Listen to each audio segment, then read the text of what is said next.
In the future, I had a cousin who was adopted from Korea some 20 years ago, and as such, adoption was always really part of our family vernacular. I began researching agencies late in the summer of '06, and in September signed on with Crossroads, with my sights set on finding my child in the newly reopened Vietnam program. What followed was an emotional year.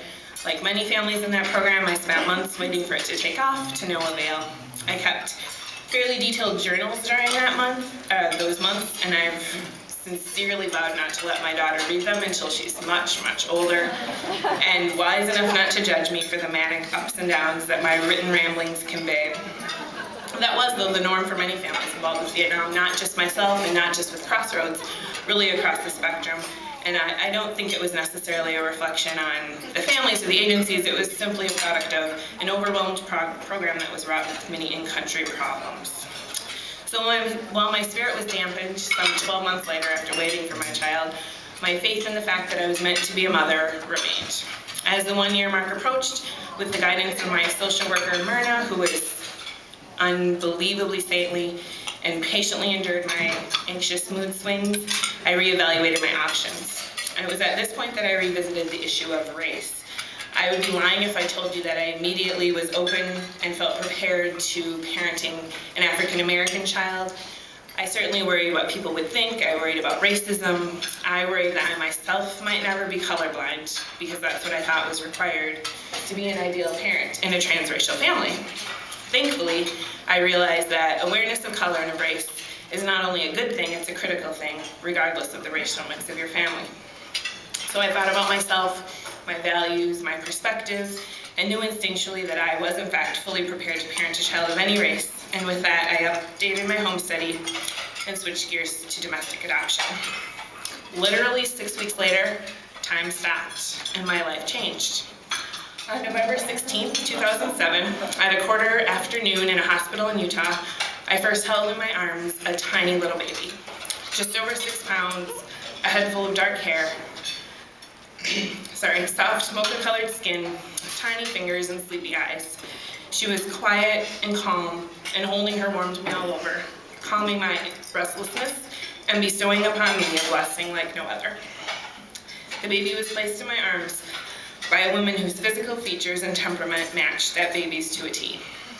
Sophia's birth mother was quiet and beautiful, and her act was the epitome of selflessness and courage. To be chosen by another woman to raise a child is an experience like no other. I'm sorry.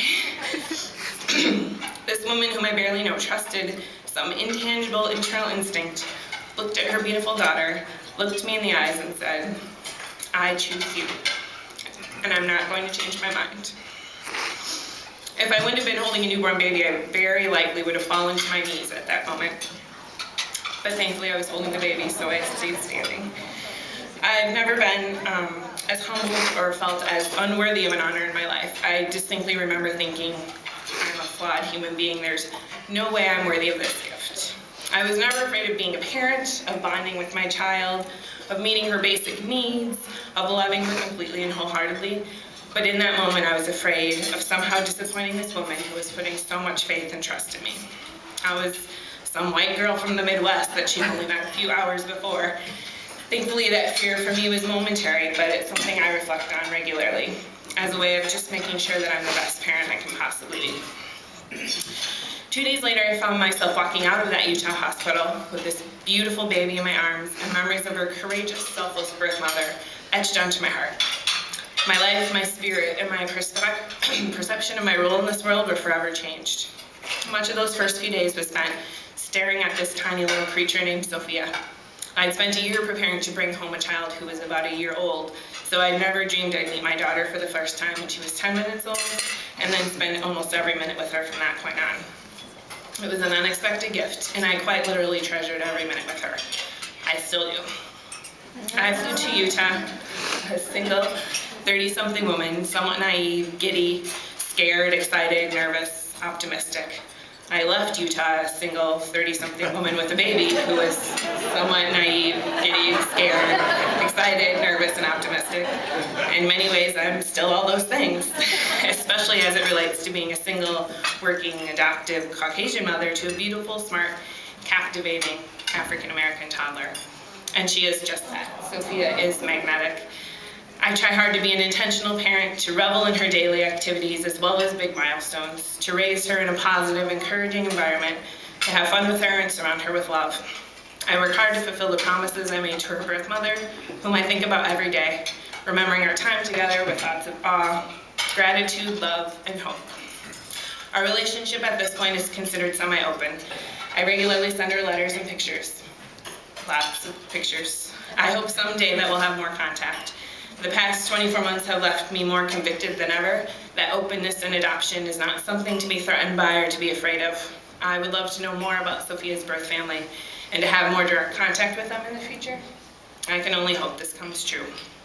In the meantime, although Sophia is only 2, I talk to her about her birth mother. She knows her name, and a picture of the 2 of them hangs over her bed. I talk to her about adoption, about differences in family structure, and I try my best to expose her to African-American culture and heritage. I don't shy away from any of these topics, for they are all part of our family story.